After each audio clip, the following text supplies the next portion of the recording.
Welcome to another episode of the Para Cave podcast. And now over to your host, Troy Warner, broadcasting live from the world-famous Para Cave.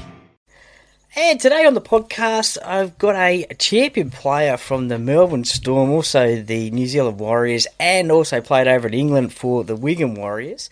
Won premierships, played for Australia, played for New South Wales, and is part of the 300-plus game club. Welcome to the Para Cave podcast, Mr. Ryan Hoffman. Thanks, Troy. Thanks for having me, mate. Not a problem. Looking forward to this chat, that is for sure. Now, going back to the start, born in Canberra with your dad, Jay, an original Raider. Was rugby league, or what was it like, life growing up like in the ACT? Well, it's funny. Obviously, I was born there, and we left when I was 5. But what I do have memories from Canberra. They were my earliest rugby league memories. So I remember as a little tacker getting ready, Dad taking me to training and just asking if Ronnie was going to be there, Ronnie Giddo, because I knew if Ronnie was there, then Matt Giddo was going to be there. Yeah. So just those sort of things, and get excited to go for training. You know, my earliest football memory at all was being on Seaford Oval there at Canberra, kicking an empty 2-litre bottle of Coke, waiting for Dad to come out of the shed. So it was it was great. But you know, we left when I was 5, when I was quite early. Dad got a job up in Sydney, so we headed up there. So then, obviously, because your dad was a rugby league player, was that then something that you always wanted to play, rugby league? All I wanted to do. That's all I wanted to do. From the moment I can remember, all I wanted to do was play rugby league. It was my passion. It was my love. From when I first started playing up in Campbelltown for the Campbelltown Collegians and under sixes, to when I retired, that's all I ever wanted to do. I did play other sports. We moved around a bit when I was a kid. We lived in Adelaide for a bit, so I played a bit of soccer there. Lived in New Zealand as a kid actually, and played a bit of rugby union. But rugby league was always my passion, and that was always what I always wanted to do. And no one could tell me otherwise, that I wasn't going to be an NRL player. Nice. Well then, was it the Raiders that you did follow because of your dad, or was there another? I was a Raiders man through and through. I love the Raiders. I was fortunate enough. Dad took me to the '89 grand final. Oh yes. I was 5 years old, and Dad took me to the '89 grand final, and that was a very sort of special moment. I got some faint memories of that, mostly because when Chicka Ferguson scored that try, I was falling asleep on Dad's lap, and Dad jumped up, and I went 5 rows down the front there at the Sydney Football Stadium. So going to that grand final, went to '94 grand final when they beat the Dogs, and I've got some great photos of being in the sheds with Steve Walters and Dave Ferner, Brad Clyde, all those sort of guys, taking photos with the trophy for them. So Raiders was always the team I followed. So then those sort of guys, were they then your favourite players to watch? And maybe Brad Clyde and David Ferner, they are my two favourites. Especially David Ferner, playing in the back row and wearing the same number. He was always a favourite of mine, and fortunate enough down the track to be coached by Dave in a couple of Australian squads. Okay, nice. Well, you mentioned there playing for the Campbelltown Collegians, and you went to St Gregory's Campbelltown, very famous rugby league school, I guess you could say, and through that, in 2002, you made the Australian schoolboys team. What was that experience like, representing Australia at a young age? Yeah, it was something as a school kid coming through, and especially being at St Greg's. I mean, schoolboy footy was so big at Greg's, and you wanted to win the national championship, which we managed to do when I was there in year 10, and then I always wanted to play for the Australian schoolboys, and it was great. We were actually, the year I was there was a tour, so we did England and France, and that was an amazing experience. It really was, and got to do it with some good mates. I was a Western Suburbs junior, obviously coming from Campbelltown. Yep. So Liam Fulton was in the team as well, and I was very close to Liam, but also, when I came back from that tour, which is, I think we got back eventually at the start of December, I was moving down to Melbourne to start pre-season with Melbourne, but in the January. But it was funny that team we had with the Australian schoolboys, probably one of the most talented teams the Yeah, Australian schoolboys have ever had, and we were the first Australian team to lose a series. We there were the first was Australian certainly team. some pretty handy players in that side, wasn't there? Yeah, got Mick Wayman, Tommy Leroy, Ben Hannett. They're obviously Liam Fulton, as I said, Justin Paul, Ashton Sims, Tim Smith, Dimitri Pello. A few of the listeners might remember Dimitri Pello, but yeah, there were some really good players, and so there's some good mates in there as well. So then, had you signed with Melbourne before you went away? Then, Yeah, so I was in my last year at school, and I was at the end of a 3-year scholarship deal with West, and it was midway through the year. We just had the state sort of championships, and I had a few sort of clubs sort of asking what I was doing next year, and in the end I had to come down to a decision. I visited a few clubs. I visited okay, Parramatta. I okay, visited Parramatta actually with that's when Noel Cleal was the recruitment manager. I yeah, had a good meeting with Noel and a few other clubs as well. But in the end, it came down to Melbourne and the Roosters. okay, I wanted to leave West. West at that stage, I just felt I needed something different. I love the Magpies. I love playing. We won SG Ball in 2002. Beat Parramatta in the SG Ball Grand Final in a brilliant game of football. And then I played reserve grade that whole year for West. But I just felt I needed something different. And unfortunately for the West Tigers at that stage, they were in between coaches. That was after Terry Lamb, but before Tim Sheens. okay, yeah, And I had the opportunity, and as I said, it came down to Melbourne or the Roosters. Look, to be honest, if I wanted more money, I would have gone to the Roosters. But for me, it was Melbourne because they offered me the top squad. So okay, Melbourne had the opportunity to go straight from school straight into being a full-time footballer. Which is what I wanted. I just wanted the opportunity to train full time, and midway through 2002, I'd signed with Melbourne. 3 weeks after I signed, Mark Murray gets sacked, and then a couple of months later they signed Craig Bellamy. So I signed with it was pretty serendipitous the way it sort of happened. Obviously, Craig knowing me since I was born, and then being with him for at the start of our sort of first grade journeys. yeah. That's true. Well, you said there you went in January, and that's obviously pre-season. And what was your first army camp like? Because I've heard they're pretty notorious, those ones. Yeah, so because I didn't do the pre-Christmas because I was away in England, these boys got flopped. Like this was crazy. This was when Craig was leading the runs and all that sort of stuff, and it was. And one thing Dad always told me, he says, "Mate, you better be ready to work," because that was one thing Craig Bellamy was. He wasn't the most talented footballer, but no one outworked him. He was Okay, the hardest worker, and it was a massive shock. Like, because I come, Australian schoolboy stepping straight into, first grade sort of training. I was built like a minute to six. I think I was 93 kilos at 6'4", wanting to play in the back row. okay, yeah, And it was a big sort of shock to me.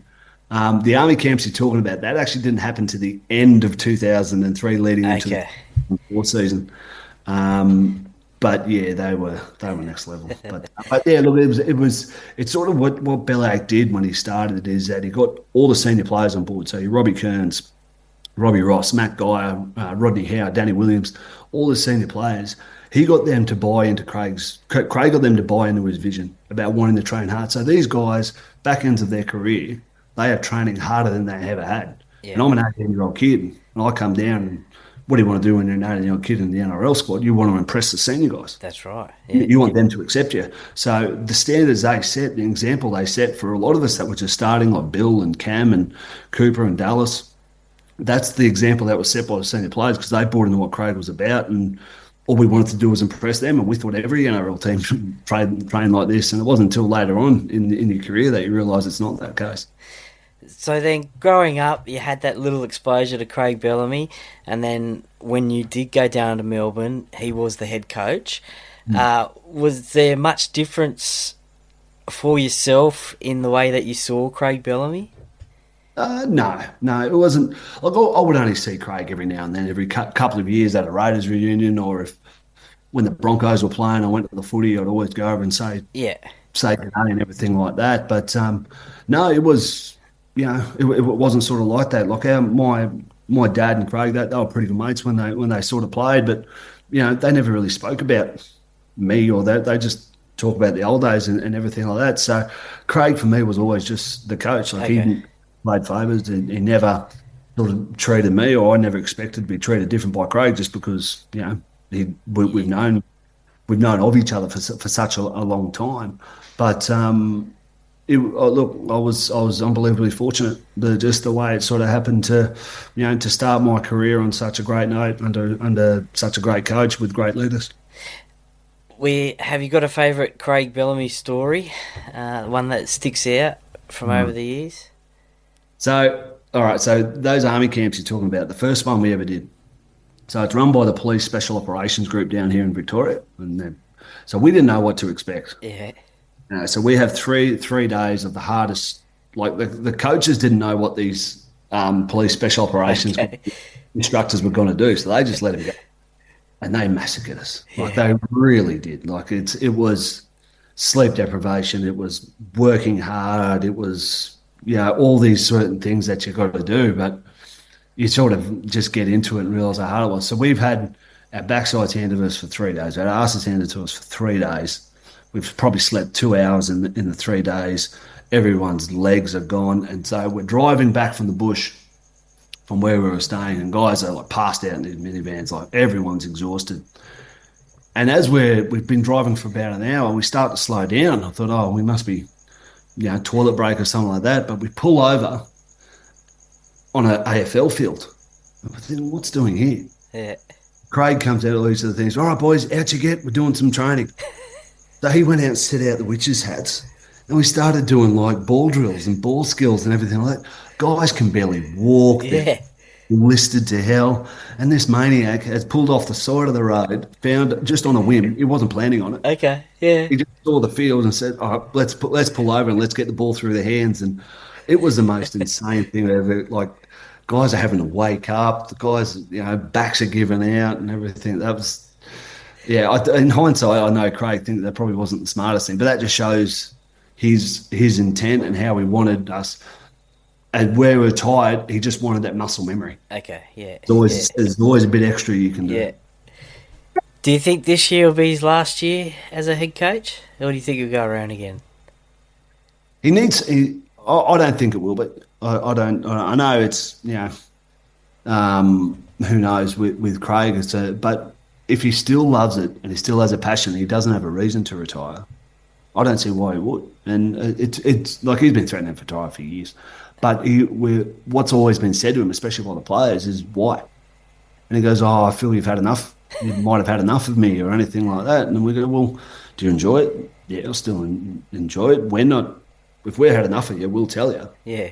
We still want you to coach. So if there's no reason to pull the pin, why would he? And he's still coaching as good as he ever has. And I suppose Craig's best attribute is that he's managed to evolve in his 23 seasons, I think it is. In his 23 seasons, he's changed the way he coached, and he's changed game plans to suit certain players and the team and the competition and rules and everything like that. And for ability to keep doing that well into your 60s, I mean, if you don't have a reason to retire, don't. Yeah, no, that's true. Do you think State of Origin, it's good to see him back involved in State of Origin this year as an assistant to Laurie Daly. Do you think that's the one thing that bugbears him, that he didn't win a State of Origin series? That's the only thing that's eluded him. Yeah, knowing how competitive he is, and he wants to sort of win. Like he didn't like, obviously, losing series to Queensland. I think in hindsight, he understands that he was up against probably the greatest rugby league side ever put on the field. To be honest, like Queensland in that era, they were some of the greatest players you've ever seen. There's probably going to be 3 or 4 immortals come out of it. Like it was remarkable.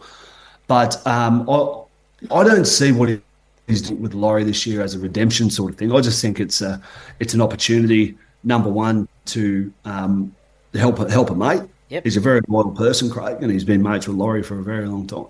And I just think he knows that he can contribute to a bit of success and what New South Wales can do, because he is passionate about the state. He is passionate about what he does, and I think the people also within State of Origin, like other coaches like Matty King and Brett White, who he knows quite well, he just sees it as a good environment to be involved in. Yeah, well, let's hope that New South Wales can go back to back this year. It'd be great. Yeah, Mads set a great staple, and I was coached by Laurie in Origin, and I thought he was brilliant. I loved being coached by him. I thought he was a great coach. I really, really did. And for what we did in 14 against what I was saying, probably the greatest rugby league team ever put together, is a lot of testament to him. Well, let's go to Origin now, and we'll go back to Clubland. But 2007, you made your debut for New South Wales in front of 76,000 people. Was that daunting to play in front of that many people, or was it more daunting the next game playing in front of 52.5 Queenslanders at Suncorp? Yeah, it was, because I was 18th man for game one. I debuted in game two, so game one was up at Suncorp, and I was 18th man, so I sort of got a bit of a, like, I was on the field and everything like that, on the bench and everything. So I sort of got a bit of a sense for it. But Origin is such a different beast. I mean, I think I got on after about 25 minutes in game two, and then I turn and look at the clock and realise it's half time. Okay, like, yeah, wow. It just sort of flew on me. And yeah, it was the greatest experience of my rugby league career at that stage, until the last 2 minutes when I realised we were going to lose the series.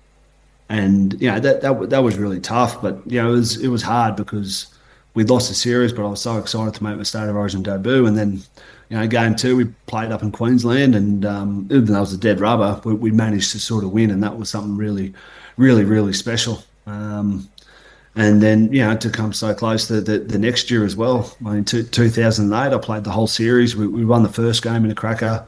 Then we got belted the second game. And then we ended up losing the last game by 2 or 4 points, which was heartbreaking. And I suppose too, that's what you got to remember during that Origin period as well. Like, I think there was one clean sweep from Queensland in that whole time. The rest of them were decided. Yeah, I was just about to say that. Yeah, only by a couple of points. And you're playing against your sort of teammates that you know how good they are and everything like that. But after 2008, I had a bit of a hiatus from Origin. It wasn't my choice, but I had a bit of a hiatus for 5 years out of Origin. Was that, you think, because of Queensland's domination and they wanted to change it up? Or, I mean, there was 1 year that you were in England as well. Yeah, I did have 1 year in England. It was hard to miss out in 2009. I still felt I had something to give, but that was the era when New South Wales had a lot of good back rows. They had a lot of good back rows. Guys that played a few Origins. Gal was playing in the back row there. Birdie, Luke Lewis, Anthony LaFranchi, Ben Cray, Bo Scott. Like there was some really, really good players, and I was disappointed in 09. 2010 was a bit of a write-off all round, to be quite honest. But I felt in 2012 when I came back from England and playing, I think, the best football of my career, I was really disappointed not to be picked in 12. But fortunate enough the next year to get the call back up with Laurie in 2013. What was it like playing against your Storm teammates in Origin? It's funny. You realise Origin, you're not playing against the person, you're playing against the jersey. Okay, yeah. And that's the difference. Of course, if you got a chance to hit Bill or hit Cam or something, you're going to do it because you don't get a chance other time. So you're going to give them a clip if you can, because they do the same to you. But what I love so much about Origin is that you get, I won't say brainwashed, but you get just brought in, you hate Queensland. Yeah. And look, my dad played for Queensland, so but I was always New South Wales, and I just sort of hated them because it wasn't who I was. But after the game, you shake hands, that's it, it's done. And then the next day, I'm on the plane with these blokes. That's right. All flying back to Melbourne, ready to think. But in all those 8 series that those guys won, whenever we're flying back, it was just left there. Okay, yeah. That for me what made Origin so special. And then when we won in 2014, they were the first ones to come up to me and give me a hug and just say how, because they knew how important it was for me, and they were the first ones to come to me and say, mate, hard for them, but I'm just so happy for you, proud of you, mate. You've done well, you deserve this, and all that sort of stuff. That's what's special about Origin. That's what it is. They put everything aside to be happy for your teammate because you've got to hop on the plane the next day. It's not going to be spoken about. No one's teasing each other or anything like that. It's just left there, and that's what makes it special. Yeah, no, that is very special. That is 2014. That was that more of a relief as well that to get that series win to break that drought. I did have it in the back of my mind that was going to be the one thing I was going to miss out on. I'd been fortunate enough to do everything else in the game, but I thought winning an Origin series might be the one we missed out on. Look, there was something about this 2014 team, and it showed in game one where we beat Queensland in Queensland. That's right. That hadn't been done in years. We beat Queensland in a live game in Queensland. I remember with about 20 minutes to go, I got subbed off. I was cooked on. I got subbed off, and as I'm walking back around, that's when Josh Morris does his knee. Oh, right. And so he does his knee, and then he jumps up and chases. And by the time I walk back around to get to the bench, they're saying Moz is gone. So that's when I go back on. I just put Louis over the centres and I'll go back on. So that's what happened. I think that last 15 minutes, I think we defended on our line for 15 minutes. I mean, we're trying to get out of it. I think our kicks were landing on Queensland's 40, but we held them out. You know, Brett Morris did that unbelievable tackle on Darius Boyd with a broken shoulder. Like, it was those sort of moments. And then when we won that, and that was the hardest game of football I've ever played in my life. Okay. We won that. The belief that we got off the back of winning that game one, that was immense. That really was, because it just took that aura away. It took that unbeatable aura away to be able to beat them in a live game in Queensland. Yep. And we watched it. We watched all the ball they had on our line, and we just kept knocking them back. And look, I think our squad, I don't think it was the most talented New South Wales squad ever. I think New South Wales had more talent, but it was the right squad. It was the right team. It was the right combination of players. And, we won. And then the confidence coming into game two in Sydney, I mean, it was a grind. And that's how we won the first game, was through a grind. And, Trent Hodgkinson scored that sort of try, and you just sort of, we were happy. Yeah. It wasn't start the lap of honour yet, because we know you're playing against Queensland. So we knew it wasn't bad. But when it was a bit scrappy that last sort of couple of minutes, but then, I think it was Chris McQueen kicked it, Hainsey got it and just took off for a bit of a run. Yeah. That was the moment where it was just, righto, where's someone in blue to hug? That's what it was. You just wanted to find someone in blue to hug, and it was an amazing feeling. It really, really was. And then obviously to win the Brad Fittler medal as well that year as well, that must be pretty special.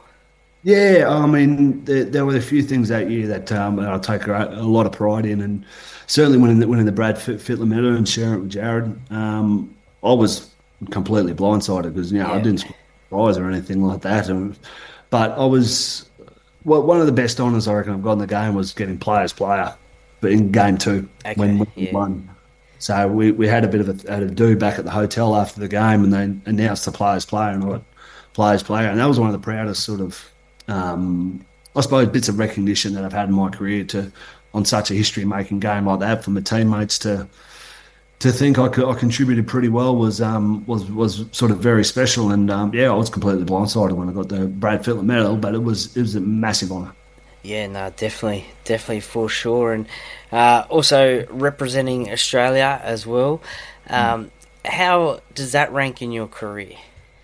So I get asked this a lot. Origin games are the best games that you'll play. Yep. But there's nothing more prestigious than playing for Australia. Yeah, okay. Yeah. For me, playing for Australia was the pinnacle. The games you play in Origin are the best quality games that you'll ever play, but the pinnacle as a rugby league player is to wear the green and gold. And look, I wish I played more. I played 6 tests. I wanted to play a heap more, but it wasn't to be for a number of reasons, mostly because of all the great back rowers. that Australia had at the time. But I really enjoyed every single time I got to wear the green and gold. Well, you've played 6 more tests than me, so that's all right. But your debut was a 58-0 win against New Zealand. Yes. How did you not get on the scoring list that day? Oh, no. 58-0. Yeah, that was amazing, and that was special too, because I think there might have been 6 or 7 Melbourne players that Israel debuted that game. But I remember that one because I think Steve Maddow got sent off in the first 5 minutes. He cleaned up Mark Gasnier around the chin and got sent off. Yeah. It was in Wellington. Yeah, so it was. We were just rampant. To be quite honest. I don't know how I didn't get a try. I got a couple of try assists, but I didn't get a try. I should have held on to it more. Yeah. Well, being an assist, that's a great thing to have. It is, yeah. Great team player. What sticks out for you representing Australia? What's your favourite memory, either on field or off field? It was before my first test. We were in Wellington. We were in the team hotel, and the great Ronnie Palmer was the trainer. And night before the game, Ronnie Palmer got us all in because we had national anthem practice. Okay. And we were done 3 or 4 times, and it was just in the team room. It was practice. That's interesting. But it was more like a team sort of thing. Okay, yeah. Got us in, arms around, give each other a big squeeze, and let's belt this anthem out. And we just did it just as a bit of a team togetherness sort of thing the night before the game. And you get the sort of goosebumps sort of singing them because you're part of what people thought were the best 17 players in your country, and getting ready to represent and getting ready to sing that national anthem before your first test with the Australian crest on your chest. So there really is no prouder moment, but that really sticks into my mind. Just getting together, like as I said, just in the team room. It was just us, but it was just reminding who we were playing for. Yeah. No, that's a great story, that one.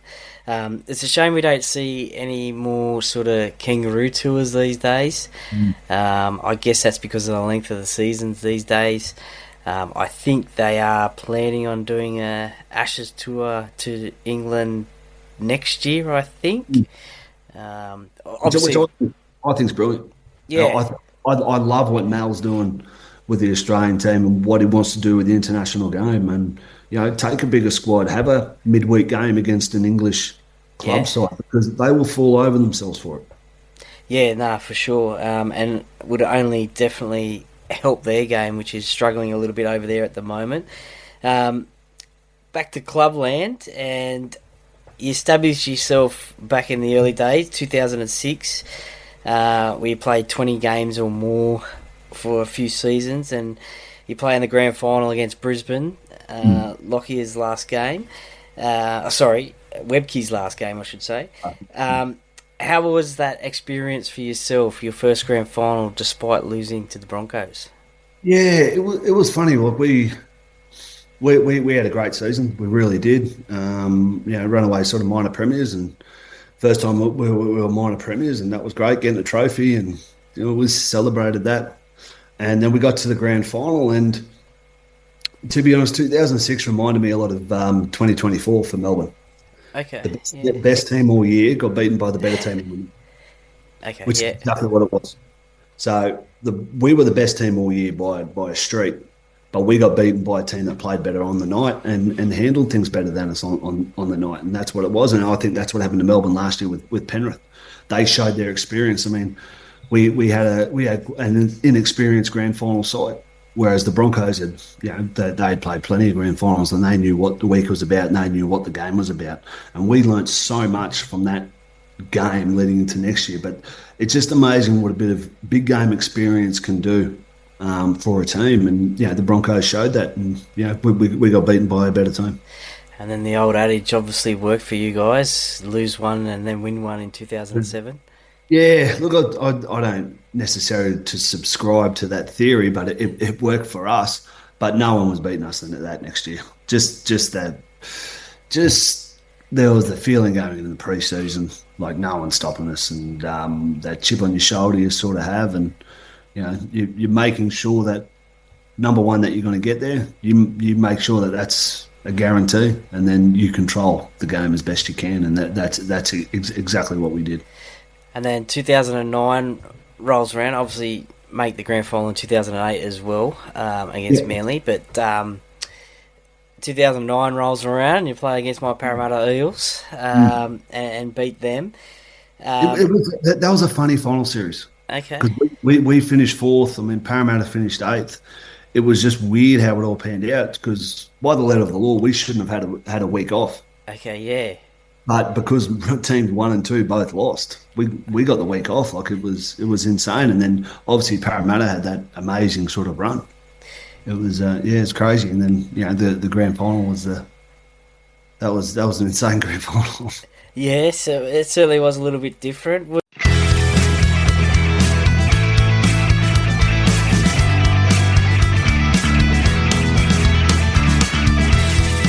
Thank you for listening to another episode of the Paracave Podcast. See you next time.